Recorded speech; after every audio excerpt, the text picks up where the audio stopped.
Hello friends, anatomy of angiosperm plants के अंतर्गत इस वीडियो में आज हम स्टडी करेंगे कॉम्प्लेक्स टिश्यूज़ के बारे में। इससे पहले हमने सिंपल टिश्यूज़ के बारे में स्टडी की थी। बेसिकली जो तीन टाइप्स के टिश्यूज़ होते हैं उनमें सिंपल टिश्यू, कॉम्प्लेक्स टिश्यू और स्पेशल सीक्रेट टिश्यूज़। तो उसमें आज हम इस वीडियो में स्टडी कर रहे हैं एक विशिष्ट प्रकार के ऊतक, जो दूसरे ऊतक हैं उनको कहते हैं हम जटिल ऊतक या कॉम्प्लेक्स टिश्यू। तो आइए स्टार्ट करते हैं कॉम्प्लेक्स टिश्यूज़ के बारे में। सबसे पहले ये होते क्या हैं, कॉम्प्लेक्स टिश्यू कहते किसे हैं, इसके बारे में एक सिंपल इसकी डेफिनेशन है। एक ही प्रकार के विशेष कार्य करने वाले विभिन्न प्रकार की कोशिकाओं का समूह जटिल या कॉम्प्लेक्स ऊतक कहलाता है। ये जो कॉम्प्लेक्स टिश्यूज़ होते हैं वो नेचर में हेटेरोजीनस होते हैं। इससे पहले पिछले वीडियो में मैंने आपको सिंपल टिश्यूज़ के बारे में बताया था कि वो होमोजीनस होते हैं, जबकि जो कॉम्प्लेक्स टिश्यूज़ हैं वो हेटेरोजीनस होते हैं। हेटेरोजीनस यानी इनके जो निर्माण करने वाली सेल्स हैं वो डिफरेंट टाइप्स की होती हैं, डिफरेंट शेप साइज़ की होती हैं, डिफरेंट फंक्शंस परफॉर्म करती हैं। तो इस प्रकार की नेचर जो होती है उसको हेटेरोजीनस नेचर कहा जाता है। ये ऊतक गैमेटोफाइट में एब्सेंट होते हैं। जो कॉम्प्लेक्स टिश्यूज़ हैं वो प्राय युग्मकोद्भिद में नहीं पाए जाते। कॉम्प्लेक्स टिश्यूज़ के अंतर्गत बेसिकली दो प्रकार के टिश्यूज़ की स्टडी की जाती है और वो हैं जाइलम और फ्लोएम। एक एक करके हम इन दोनों के बारे में डिटेल स्टडी करेंगे। सबसे पहले लेते हैं जाइलम। जाइलम शब्द को देने वाले थे नागेली।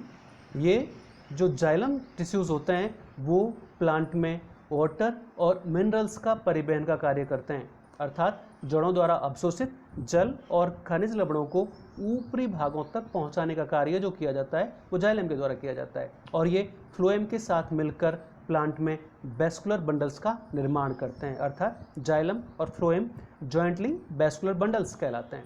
इनमें दोनों ही प्रकार के ऊतक यानी पैरेन्काइमा और कोलेन्काइमा सेल्स पाई जाती हैं। ये आप दोनों स्टडी कर चुके हैं कि इसमें पैरेन्काइमेटस सेल्स भी होती हैं और कोलेन्काइमेटस सेल्स भी पाई जाती हैं। अवयव के आधार पर इनको दो भागों में बांटा जाता है, प्राइमरी जाइलम और सेकेंडरी जाइलम।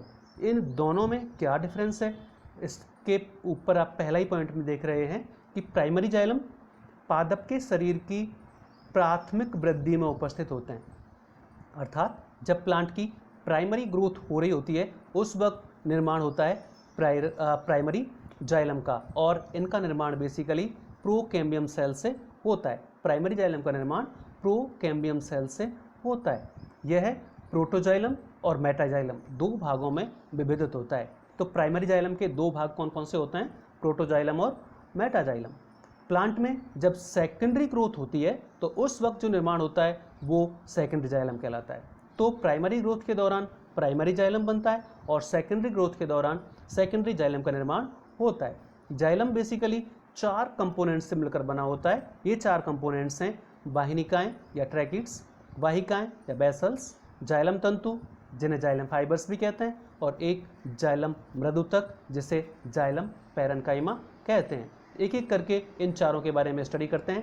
पहले लेते हैं ट्रैकिड्स यानी वाहिनिकाएं। वाहिनिकाएं वाटर के कंडक्शन में हेल्प करती हैं। जो जल का संवहन होता है वो बेसिकली वाहिनिकाओं के द्वारा किया जाता है, और ये यांत्रिक सहारा यानी मैकेनिकल सपोर्ट प्रोवाइड करती हैं और वुड फॉर्मेशन में भी इनका योगदान होता है। तो ये जल का संवहन तो करती ही हैं, साथ में प्लांट को मैकेनिकल सपोर्ट भी प्रोवाइड करती हैं और वुड फॉर्मेशन में भी पार्ट करती हैं। ये सेल्स के आधार पर किस प्रकार की होती हैं, इनकी जो कोशिकाएं होती हैं प्राय वो लंबी, संकीर्ण गुहा वाली और नुकीले सिरों वाली होती हैं, अर्थात इनमें जो अंदर ल्यूमेन पाई जाती है, कैविटी पाई जाती है, वो सक्रिय होती है, छोटी होती है।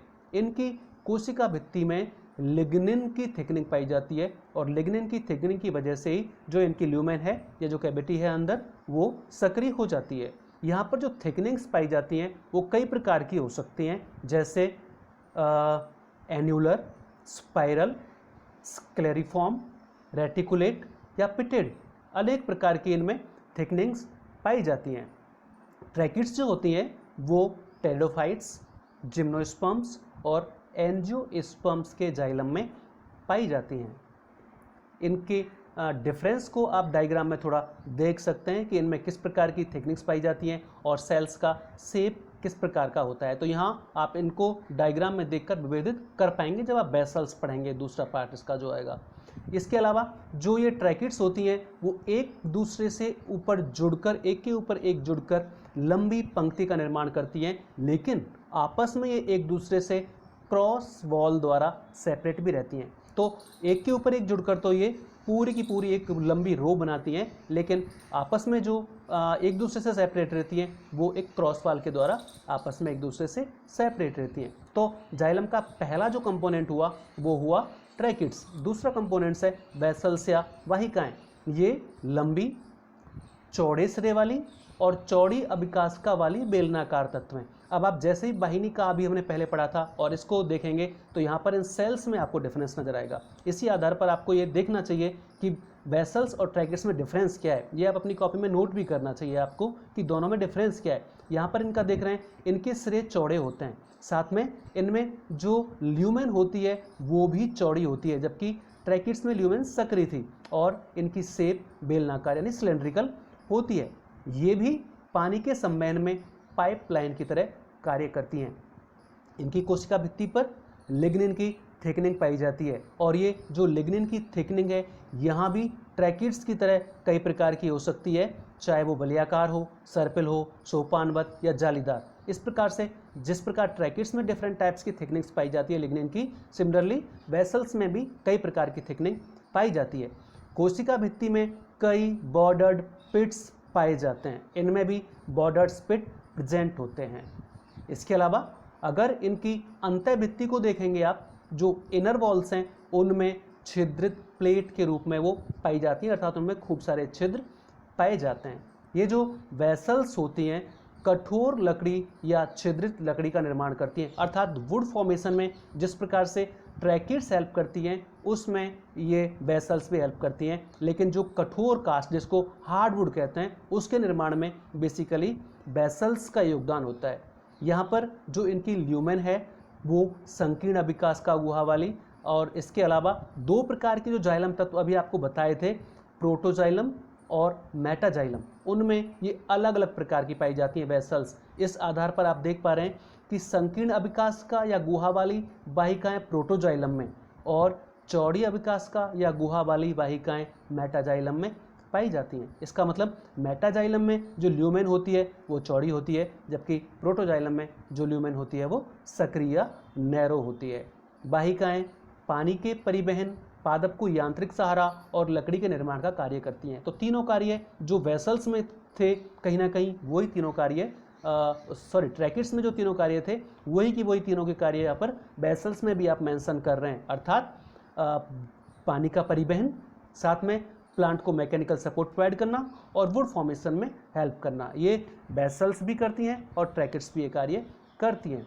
आमतौर पर वेसल्स सभी एंजियोस्पर्म प्लांट्स में पाई जाती हैं। जनरली तो सारे एंजियोस्पर्म्स में वेसल्स पाई जाती हैं, लेकिन कुछ ऐसी फैमिलीज भी हैं जिनमें वेसल्स एब्सेंट होती हैं। यहाँ पर एक दो नाम आप अपनी स्क्रीन पर देख पा रहे हैं, जैसे वेंटरेसी, टेट्रासेंट्रेसी, ट्रोकोडेंड्रेसी। इस प्रकार से ये तीन फैमिलीज जो यहाँ पर देख रहे हैं ये हैं तो एंजियोस्पर्म फैमिलीज, लेकिन इनमें वेसल्स नहीं पाई जाती।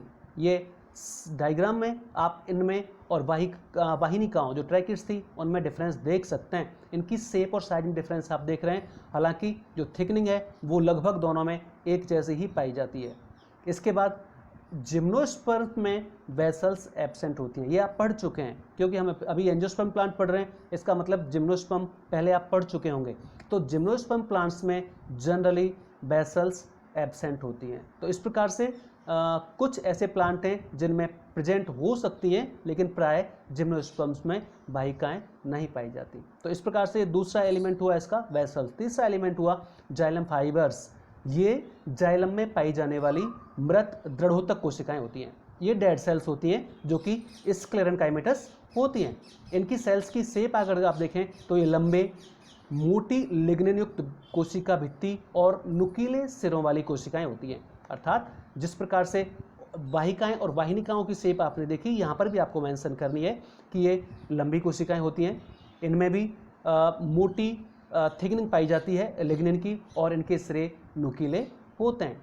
इनकी जो मात्रा है वो सेकेंडरी जाइलम में अधिक होती है कंपैरेटिवली प्राइमरी जाइलम के। और ये बेसिकली जो इनका कार्य है वो है प्लांट को मैकेनिकल सपोर्ट प्रोवाइड करना, अर्थात जल के परिवहन में इनका कोई रोल नहीं है। इनका मुख्य कार्य है प्लांट को मैकेनिकल सपोर्ट या यांत्रिक दृढ़ता प्रदान करना। और चौथा और लास्ट एलिमेंट है इसका, वो है जाइलम पैरेन्काइमा, जो कि जाइलम का एक लिविंग कंपोनेंट होता है, जीवित घटक होता है। इसकी जो कोशिकाएं होती हैं वो मृदुतकी, पतली कोशिका भित्ति वाली, अंडाकार या लंबी कोशिकाएं होती हैं, जो प्राइमरी और सेकेंडरी दोनों प्रकार के जाइलम में पाई जाती हैं। इनका मुख्य कार्य है स्टार्च और वसा को स्टोर करना, स्टार्च और फैट को स्टोर करने का कार्य बेसिकली जाइलम पैरेन्काइमेटस सेल्स का होता है। इसके अलावा इनसे मेडुलरी रेज का भी निर्माण होता है। जाइलम पैरेन्काइमा से मेडुलरी रेज भी बनती हैं जो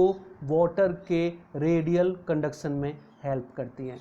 तो मेडुलरी रेज के निर्माण में भी जाइलम पैरेन्काइमा का रोल होता है। इस प्रकार से जो 4 कंपोनेंट अभी हमने पढ़े हैं उनमें से जाइलम में केवल जाइलम पैरेन्काइमा ही लिविंग कंपोनेंट है, बाकी सभी भाग डेड या मृत होते हैं। इस प्रकार से ये 4 घटक हुए।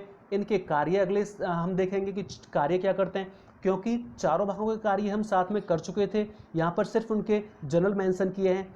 तो चारों के एक एक कार्य यहाँ पर जो हमने पहले भी पढ़े हैं वो मेंशन किए हुए हैं। जैसे ट्रैकिड्स और वेसल्स, इन दोनों का काम होता है जल को और खनिज लवणों को जड़ों से लेकर ऊपर प्लांट के विभिन्न भागों तक पहुँचाना, साथ में ये वुड फॉर्मेशन में भी हेल्प करती हैं। जाइलम पैरेन्काइमा फूड स्टोर का कार्य करता है, अभी हमने पढ़ा था, और जाइलम फाइबर्स प्लांट को मैकेनिकल सपोर्ट प्रदान करने का कार्य करते हैं। तो ये बेसिकली 4 कार्य जाइलम के द्वारा संपन्न किए जाते हैं। तो पहला कॉम्प्लेक्स टिश्यू में आपने स्टडी की है जाइलम टिश्यू की। दूसरा जो इंपॉर्टेंट टिश्यू है वो है फ्लोएम। तो नेक्स्ट में हम देखते हैं फ्लोएम। ये जैसे जाइलम नागेली द्वारा दिया गया था, ऐसे ही फ्लोएम शब्द भी नागेली द्वारा ही दिया गया है। यह स्थायी जीवित जटिल ऊतक है। इसके द्वारा पादप के विभिन्न भागों में पत्तियों से प्रकाश संश्लेषण द्वारा बनने वाले खाद्य पदार्थों का स्थानांतरण होता है। जैसे जो जाइलम होता है उससे जड़ों से अवशोषित जल और खनिज लवण प्लांट के ऊपरी भागों तक पहुंचते हैं, ऐसे ही फ्लोएम के द्वारा जो पत्तियों द्वारा भोजन बनाया जाता है वो प्लांट के नीचे के भागों तक परिवहन का कार्य फ्लोएम के द्वारा किया जाता है। इसे बास्ट या लेप्टोम भी कहा जाता है। ओरिजिन के आधार पर 2 प्रकार का, प्राइमरी फ्लोएम और सेकेंडरी फ्लोएम, जैसे आपने जाइलम में भी देखा था। ये जो ओरिजिन के आधार पर 2 प्रकार का है, तो ओरिजिन यहाँ पर बता देते हैं, अर्थात जो प्राइमरी फ्लोएम होता है वो प्रोकैम्बियम से ओरिजिनेट होता है, जबकि जो सेकेंडरी फ्लोएम होता है वो वेस्कुलर कैम्बियम से ओरिजिनेट होता है। इस प्रकार से दोनों का जो ओरिजिन है वो डिफरेंट है। इसके अलावा डेवलपमेंट के आधार पर भी ये 2 प्रकार के होते हैं, प्रोटोफ्लोएम और मेटाफ्लोएम। ये भी हमने जाइलम में देखा था। यहाँ पर भी 2 प्रकार का, प्रोटोफ्लोएम और मेटाफ्लोएम। इनमें बेसिकली प्रोटोफ्लोएम में सक्रिय चालनी नलिका पाई जाती है, जबकि मेटाफ्लोएम में बड़ी चालनी नलिका, जैसे सीप ट्यूब कहते हैं, वो पाई जाती है। इस प्रकार से प्रोटोफ्लोएम, मेटाफ्लोएम, इनमें थोड़ा सा डिफरेंस है सेल्स के आधार पर। अब इसके जैसे उधर जाइलम में 4 कंपोनेंट हमने स्टडी किए थे, सिमिलरली फ्लोएम में भी 4 कंपोनेंट होते हैं, जिनमें पहला है चालनी नलिका या सीप ट्यूब्स, दूसरा सहकोशिकाएं या कंपेनियन सेल्स, तीसरा फ्लोएम मृदुतक या फ्लोएम पैरेन्काइमा, और लास्ट है फ्लोएम तंतु या फ्लोएम फाइबर्स। एक एक करके चारों को देखते हैं। सबसे पहले सीप ट्यूब्स, जो कि फ्लोएम का मेन कंपोनेंट होता है। इसकी जो कोशिकाएं हैं वो लंबी, बेलनाकार और जीवित होती हैं, और ये एक नली की यानी ट्यूब की तरह कार्य करती हैं, इसीलिए इनको सीप ट्यूब कहा जाता है।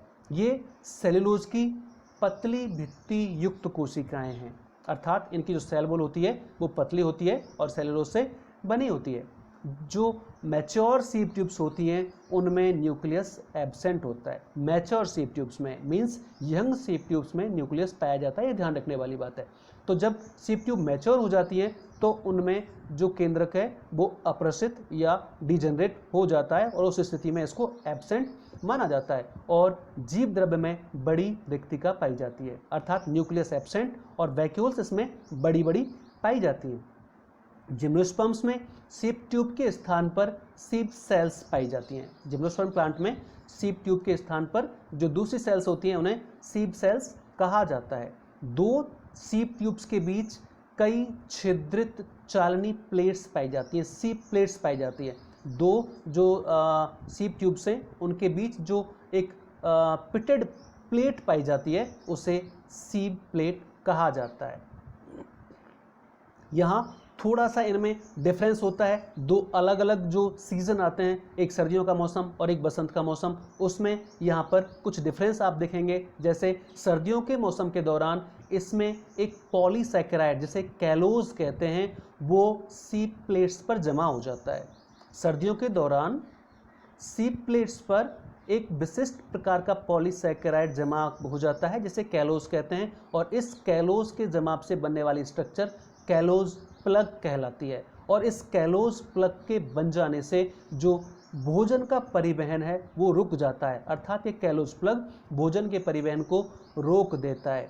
और जैसे ही बसंत ऋतु आती है वहाँ एक विशिष्ट तो प्लांट में एक विशिष्ट एंजाइम बनना शुरू होता है जिसे कैलेस कहते हैं, और ये कैलेस एंजाइम इस कैलोज प्लग का अपघटन कर देता है, यानी इसको डिजनरेट कर देता है, और वापस से भोजन का परिवहन शुरू हो जाता है और पौधे के विकास की शुरुआत हो जाती है। इस प्रकार प्लांट में जो दो अलग अलग सीजन होते हैं, सर्दियों का और बसंत का, उनमें अलग अलग प्रकार से जो ग्रोथ है वो होती है, और इसकी वजह है फूड का प्रॉपर कंडक्शन। जिस प्रकार जब ज़्यादा फूड का कंडक्शन होगा तो ग्रोथ तेज़ी से होगी, और कम फूड का कंडक्शन होगा तो ग्रोथ थोड़ी कम हो जाती है। केमिकली ये जो कैलोज होता है वो बीटा 1,3 ग्लूकेन होता है। ये जो दो प्रकार की यहाँ पर सेल्स हैं, एक जाइलम का और दूसरा फ्लोएम में, उनमें यहाँ पर एक अंतर बताया गया है। जो सीप ट्यूब्स हैं वो लिविंग सिंसाइट होती हैं, जबकि ट्रैकिड्स जो होती हैं वो डेड सिंसाइट्स होती हैं। सिंसाइट्स इनमें कई प्रकार के केंद्रक हो सकते हैं, सिनोसाइट्स इनको कहा जाता है। तो यहाँ पर ट्रैकिड्स का सीप ट्यूब से कंपैरिजन किया है। डायग्राम में आप दोनों ही सेल्स को देख सकते हैं, यहाँ पर सीप ट्यूब्स भी हैं, और जो दूसरा कंपोनेंट हम फ्लोएम का पढ़ने वाले हैं कंपेनियन सेल, वो भी यहाँ पर आपको नजर आएंगी। तो यहाँ पर आप जो न्यूक्लियस देख रहे हैं वो सिर्फ कंपेनियन सेल में देख रहे हैं, और जो सीप ट्यूब्स हैं उसमें आपको कहीं न्यूक्लियस नज़र नहीं आ रहा है, जबकि ये जो सीप ट्यूब्स हैं उनके जस्ट सटी हुई कॉम्पैक्टली अरेंज्ड ये कंपेनियन सेल्स पाई जाती हैं, और सीप ट्यूब के कार्यों पर नियंत्रण करने का कार्य कंपेनियन सेल्स के द्वारा ही किया जाता है, क्योंकि न्यूक्लियस उसी में पाया जाता है। तो लेते हैं दूसरा इसका भाग, और वो है सहकोशिका या कंपेनियन सेल्स। ये लंबी, संकीर्ण, पतली भित्ति वाली जीवित कोशिकाएं होती हैं जो चालनी नलिका के साथ जुड़ी हुई पाई जाती हैं। सीप ट्यूब्स और कंपेनियन सेल्स ये कोशिका गर्त के माध्यम से जुड़ी होती हैं। आपस में इनके बीच में कुछ बॉर्डर्ड पिट्स या पिट्स पाए जाते हैं जिनके द्वारा आपस में ये जुड़ी होती हैं। कहीं ये प्लाज्मोडेस्मेटा भी मेंशन है कि प्लाज्मोडेस्मेटा के द्वारा आपस में जुड़ी हुई रहती हैं, अर्थात जब तक ये जुड़ी नहीं होंगी तब तक इनका जो चालनी नलिका के कार्यों पर नियंत्रण है वो ठीक से नहीं हो पाएगा। इसी वजह से ये दोनों एक विशेष प्रकार की संरचना के द्वारा आपस में कनेक्ट रहती हैं। जिम्नोस्पर्म्स में जो कंपेनियन सेल्स हैं उनकी जगह पर एल्ब्यूमिनस सेल्स या स्ट्रॉसबर्गर सेल्स पाई जाती हैं। तो जिम्नोस्पर्म्स में स्पेसिफिकली आप कंपेनियन सेल्स नहीं देखते हैं, जो फ्लोएम होता है उनमें उसके स्थान पर एल्ब्यूमिनस सेल्स या स्ट्रॉसबर्गर सेल्स पाई जाती हैं। ये जो कंपेनियन सेल्स होती हैं वो सीप ट्यूब्स के साथ भोजन के परिवहन में मदद करने का कार्य करती हैं। सीप ट्यूब्स का केंद्रक, कंपेनियन सेल्स का केंद्रक चालनी नलिका के कार्यों पर नियंत्रण करता है। मैं आपको बता चुका हूँ, ये जो चालनी नलिका है उसके कार्यों पर नियंत्रण करने का कार्य सहकोशिका के केंद्रक के द्वारा ही किया जाता है, क्योंकि जो चालनी नलिकाएं होती हैं उनमें केंद्रक पाया ही नहीं जाता। इसके अलावा ऐसे भी कुछ एंजियोस्पर्म प्लांट्स हैं जिनमें सहकोशिका एब्सेंट होती हैं। जिस प्रकार से जाइलम में एक्सेप्शंस हैं, फ्लोएम में भी एक्सेप्शंस हो सकते हैं। तो एस्ट्रोबैलिया ये एक प्लांट है जिसमें ये कंपेनियन सेल्स नहीं पाई जाती। इसके अलावा दो और एलिमेंट जो हैं फ्लोएम में, वो एक है फ्लोएम पैरेन्काइमा। ये लंबी नुकीले सिरों वाली जीवित मृदुतकी कोशिकाएं होती हैं।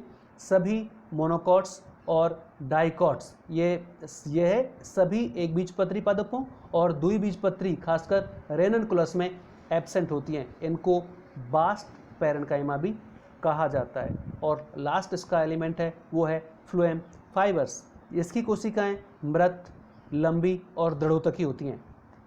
डेड सेल्स होती हैं क्योंकि दृढ़ोतक की बनी होती हैं, जो लिग्निन के जमाव वाली और गर्तयुक्त विकृति वाली होती हैं। अर्थात इनकी सेल वॉल न केवल पिटेड होती है बल्कि उस पर लिग्निन की थिकनिंग भी पाई जाती है और इसकी वजह से ये डेड होती हैं।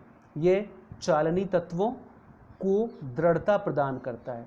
मैं ये भी जिस प्रकार से मैकेनिकल सपोर्ट का कार्य करता है, यहाँ पर भी मैकेनिकल सपोर्ट ही है, लेकिन बेसिकली यहाँ पर इसने सीव एलिमेंट्स को दृढ़ता प्रदान करने का कार्य है। सीव एलिमेंट्स में चालनी कोशिका और चालनी नलिका ये दोनों सम्मिलित हैं। इन दोनों को स्ट्रेंथ प्रोवाइड करने का, मैकेनिकल स्ट्रेंथ प्रोवाइड करने का कार्य फ्लोएम फाइबर्स के द्वारा किया जाता है।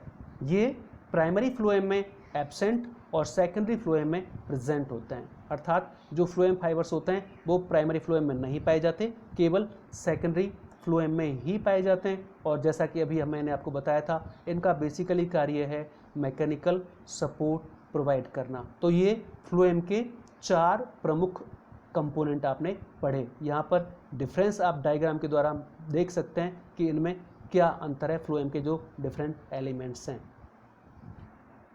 बेसिकली जो 4 घटक हैं उनमें से केवल फ्लोएम तंतु मृत होते हैं, अर्थात जो फ्लोएम फाइबर्स हैं वो ही डेड होते हैं और बाकी सभी जीवित होते हैं। ये बिल्कुल उल्टा है जाइलम का। जाइलम में केवल एक कंपोनेंट लिविंग था और वो था जाइलम पैरेन्काइमा।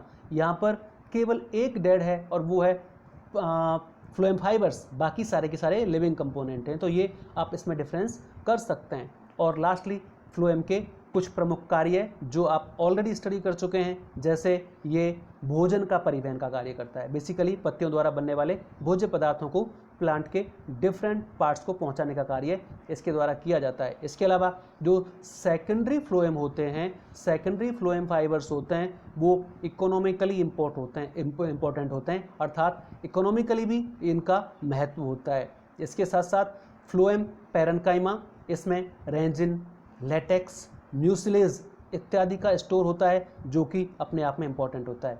और लास्टली ये जो फ्लोएम पैरेन्काइमा है वो रेडियल कंडक्शन में हेल्प करता है। भोजन के अर्य परिवहन में इसके द्वारा मदद की जाती है फ्लोएम पैरेन्काइमा के द्वारा। जैसे वाटर के रेडियल कंडक्शन में भी वहाँ पर फ्लोएम पैरेन्काइमा से बनने वाली मेडुलरी रेज के द्वारा हेल्प की जाती है जाइलम में। सिमिलरली यहाँ पर भी फ्लोएम पैरेन्काइमा के द्वारा भोजन के अर्य संवहन में मदद की जाती है। तो ये प्रमुख हुए फ्लोएम के कार्य। तो यहाँ पर इस वीडियो में हमने कॉम्प्लेक्स टिश्यूज़ के अंतर्गत 2 टिश्यू बेसिकली स्टडी किए हैं और वो हैं जाइलम और फ्लोएम। जाइलम के हमने चारों एलिमेंट स्टडी किए हैं, सिमिलरली फ्लोएम के चारों एलिमेंट स्टडी किए हैं। इनके साथ साथ दोनों के बेसिकली क्या क्या कार्य हो सकते हैं, उनकी सेल्स किस प्रकार की होती हैं, उनमें क्या डिफरेंस है, ये सब इस वीडियो में हमने स्टडी किया है। आप इसको देखिए, 1 बार 2 बार वीडियो को देखिए, साथ में इसके बाद फिर आप इसमें कंपैरिजन करिए। जाइलम के एलिमेंट्स में कंपैरिजन करिए, फ्लोएम के एलिमेंट्स में कंपैरिजन कीजिए और फिर जाइलम और फ्लोएम इन दोनों में कंपैरिजन कीजिए। इस प्रकार से यदि आप इसकी स्टडी करेंगे तो आप इसको पूरे को ठीक से अपने आप में एक्सप्लेन कर पाएंगे और आपको ये पूरी तरह से समझ में भी आ जाएगा। तो ये एक दूसरा टिश्यू जिसे कॉम्प्लेक्स टिश्यू कहते हैं वो हमने स्टडी किया और अगले वीडियो में हम स्टडी करेंगे स्पेसिफिक टिश्यू जिनको सीक्रेट टिश्यूज़ भी कहते हैं। Thank you.